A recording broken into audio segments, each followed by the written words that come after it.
One of the most useful additions you can put on your compact tractor is to add a rear remote. And so we're going to add one today. I'm going to show you how simple it is. There's a company, there's actually two that I know of, but so I tried both. This one right here I've bought two from, so we're going to add one on this Mahindra today. And what it does is it uses your existing joystick controller, and there's a push-pull valve so that you basically transfer the oil from going to the bucket to the rear. There's a couple different ways to put hydraulics to the back of the tractor. One of them is what we're going to do today with the rear remote. And the rear remote has what they call remote hydraulics. So it's right in the term, and the remote is controlled by a valve on the tractor. And then the hydraulics are remote, they're somewhere else.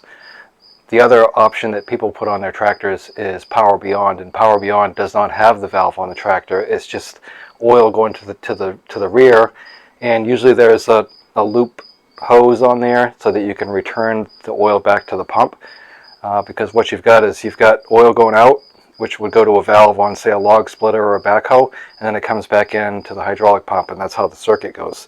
When you're not using the attachment on the back, you put that loop back on, and that circles the oil back through. If you don't put that loop on, you can cause a lot of damage to your tractor. But with a rear remote, they usually are just capped off when you're not using them, because you're not sending oil there unless you're using the valve on the tractor. So that's the difference between those two things. When you buy a remote from the dealer, a lot of times they're going to cost you about $1,200 plus. The Mahindra I have was 3 years ago. It was $1,200 then. I don't know what it is now, but the dealership quoted me $2,200 to put it on my John Deere. So I did that myself for about $600. Why do we want rear remotes on a tractor? Well, there's a lot of different attachments that you can use. Usually you have a piston on some sort of attachment that you want to expand and contract. One of the most common implements or attachments that you would put on the back of your tractor is a hydraulic top link. And what that does is that allows you to adjust the length of your top link and the pitch of whatever you've got on the back. And why is this handy? Well, those of you who have used your top link a lot of times, you notice that it loosens up a little bit sometimes. Sometimes they get rusty, they don't move, and it seems like you're always getting off and adjusting the top link manually. And if you've got an attachment on there trying to turn that top link, the turnbuckle part of it, you'll notice that sometimes it's really difficult to do so.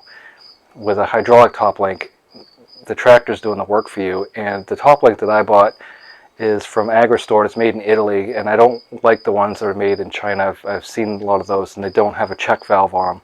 So we'll show you the check valve on this. And what the check valve does is it keeps the hydraulics wherever you left them. So let's say you send hydraulics to the rear, you move the top link to where you want it, and then you send the hydraulics back to the front again. Well, whatever you've left it at in the back, the check valve keeps the oil there so it doesn't move.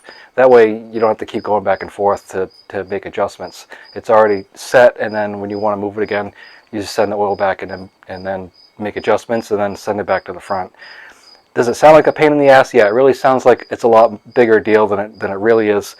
But let's think about it. You're not really going to use your hydraulic top link and the loader at the same time, most likely. So it only takes a second to change the flow, and it'll save you a lot of money. So without any more yapping, let's get this out of the box and we'll start putting it on the tractor. So the first thing we have here, and this came from Tractor Innovations. They're out in Eugene, Oregon. Real nice guy. He builds those right in his garage, and so I bought a couple things from him, and he called me to make sure that I had everything exactly the way that it needed to be, so that he sent me the right stuff. So there's really a small chance of you getting the wrong thing. So here's a bunch of parts here.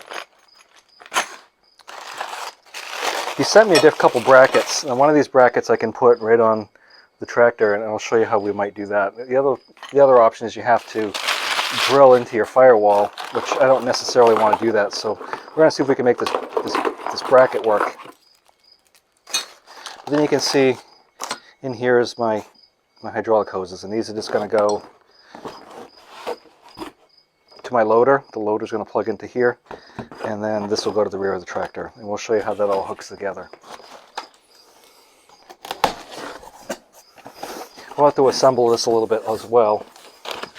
But here's your hydraulic top link, and it came with 3-foot hoses, and I like these ones that are made in Italy because it has a right angle, and that way when you put this on, they can go by each other. Some of the ones you'll see you have to have it off to the side because there's no way for them to clear each other. So I really like this design a lot, and it does have the caps.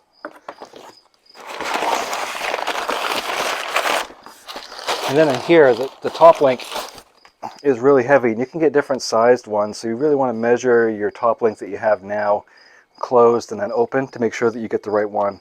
So this is one that will fit this tractor, so when I've got it completely closed, it'll be pretty much the same as if I'd closed the top link on the back of the tractor. And it's really heavy. This is probably at least 20 pounds.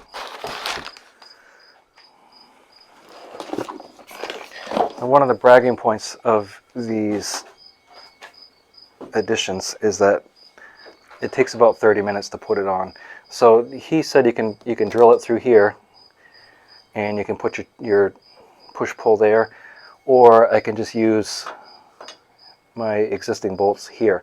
Now I don't think that I'm going to be able to get these bolts out without taking the loader off. So this has a couple different places where you can put it, but it does match up, and he also made it so that I can tip it a little bit. So I'm going to we'll take a look at it, but I really think I have to take the loader off, at least get it propped up in order to get those bolts out. It's off about a ½ inch, so I just need to make this hole a little bit bigger, and we'll go do that on the drill press real quick. So let's go fix this.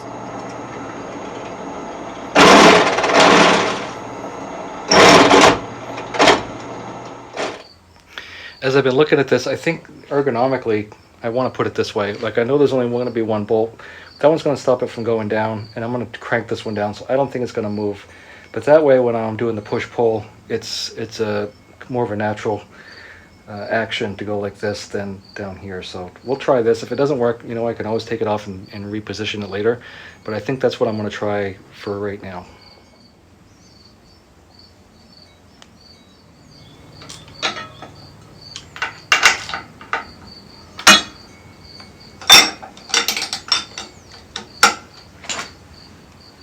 All right, I'm going to put the loader back on. So the guy's name is Andy Herringshaw out in Eugene, Oregon.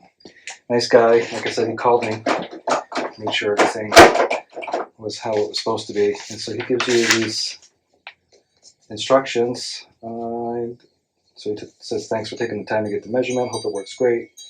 And this should easily line up, well, almost. But anyway, I decided I wanted to add an angle for ergonomics at the moment. Basically, I didn't read this yet, but he told me how to do this, just how I did it pretty much. You know, basically the liability thing is, you know, he warranties his work, but if you break something, you know, you're on your own. So you need to decide which circuit you're going to use. I like the up-down circuit because you've got float. Some people like the dump, but I just usually would prefer the up-down with the float. And then if you want to run like a wood splitter or something on the back, if you want it to work like a Power Beyond, you'd have to like bungee cord the valve, the dual SCV towards the back. With the Max, it's really important that you trace out your hoses. I think all Mahindra tractors aren't necessarily the same as far as the routing on them. So what was said in the kit doesn't really match what's in the Max. So you want to look at your ram right here. This is your lift lower ram. You're going to follow these hoses all the way back, and so it's the two bottom ones here. And what I discovered is it's black yellow, and the red blue are your your curl dump. So lift lower, curl dump, but you also want to make sure that you put these on, you orient these the right way. Otherwise you'll go to pull back on your joystick and the bucket will go down, and you'll push it forward and it'll go up. So you want to make sure that this operates the way it's supposed to, and you just make sure this is pushed forward. So in is your loader function, out is your remote. So it's really simple. and easy to get to because you're just sitting on the tractor right here, and then, you know, it's just very simple. All right, so we don't want to mount this just yet, but what we want to do is kind of figure out how it's going to go on. It's probably going to go like this, and then I'll have to route the hoses up underneath. So these bolts go right through here, but just to hold it, I'm just going to stick this on just for a second.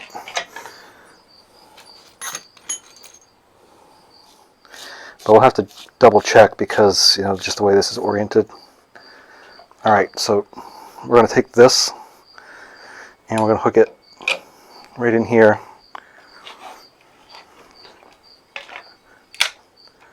So where I took the loader valves off the raised dump, we're going to put these in. It's going to go like 1 for 1 and see how this works out. And if not, we just switch it back. It's really simple how this works.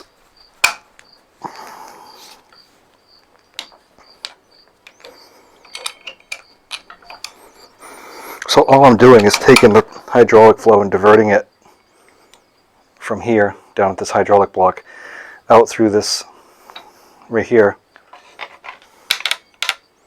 It's going to go out through this right here and then back out. So we'll take our loader valves again. And then I'll take another hose here. Let's just connect this guy. Works again is with this knob pushed in like this, the oil is going front to the loader, and when I pull it back like this, it sends the oil back to my remote.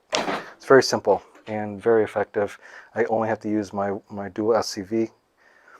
Now this right here, I'm going to have to take a look at this because what I don't want is when I lift the loader up, I don't want to start cuffing on this. And I've got some tie wraps that we can put in here to kind of pretty this up a little bit and make sure everything's... And the way I want to do this, I'll grab a couple tie wraps just so I can have them down here. And I'll grab some diagonal cutters. These two hoses. I'm going to try to tuck those up out of the way. So we'll see what we have for options. Right here I can see the brake mechanism. How well you can see under there.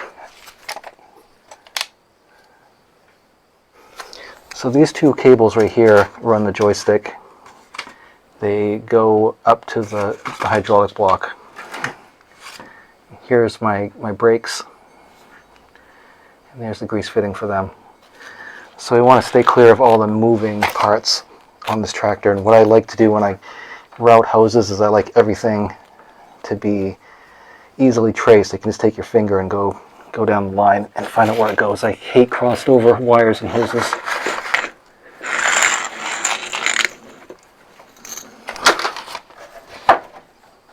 Here. And then we're just going to follow this other stuff to the back. And that should keep everything up out of the way. I could probably tie wrap it just like this, or I think that's how I'm going to do it, actually.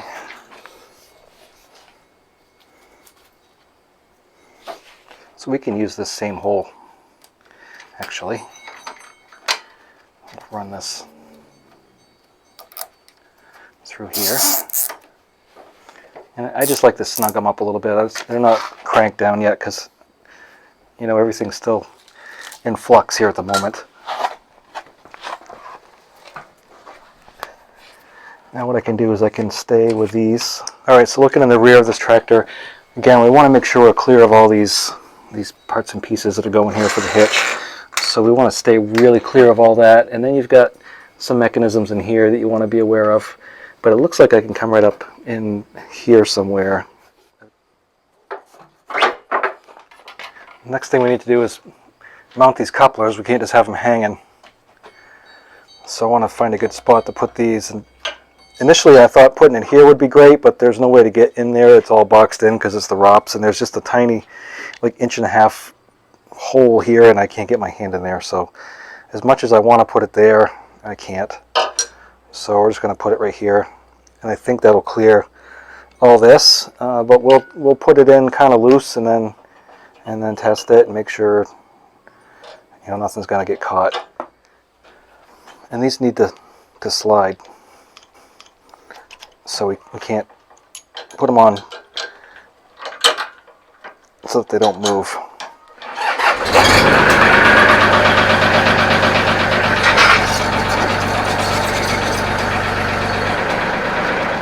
Alright, I've tested everything and this clears it like this. It's not exactly the way I would have wanted it to be, but that's how it's going to go.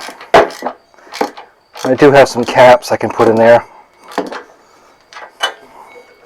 and these do spring in and out like they're supposed to, so we're good there.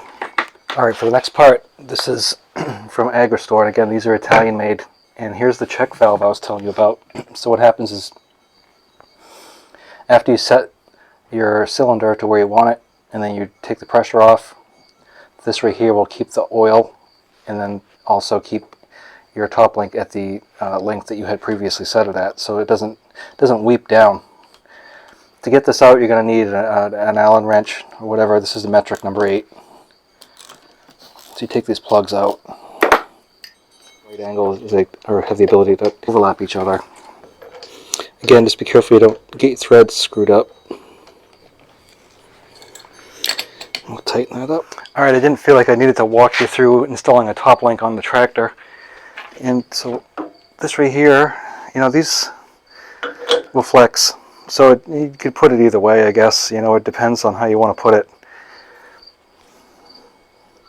So the last thing you want to do is, obviously, you want to make sure everything's tightened up. Whatever you didn't tighten up before, you want to tighten it up now.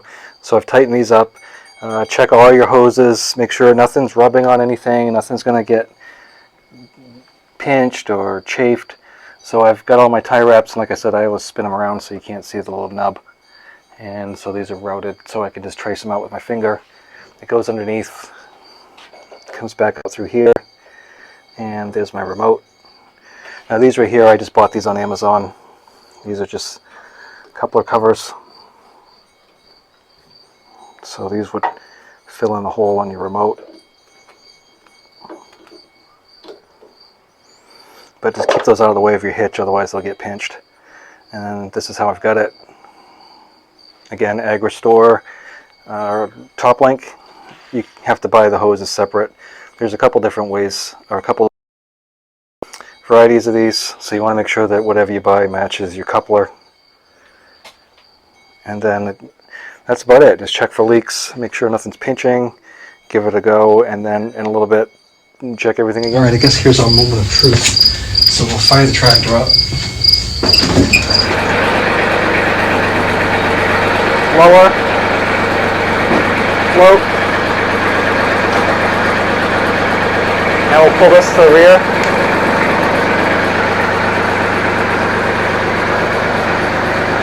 Here's my cylinder. So this would be pushing forward like I was lowering the bucket.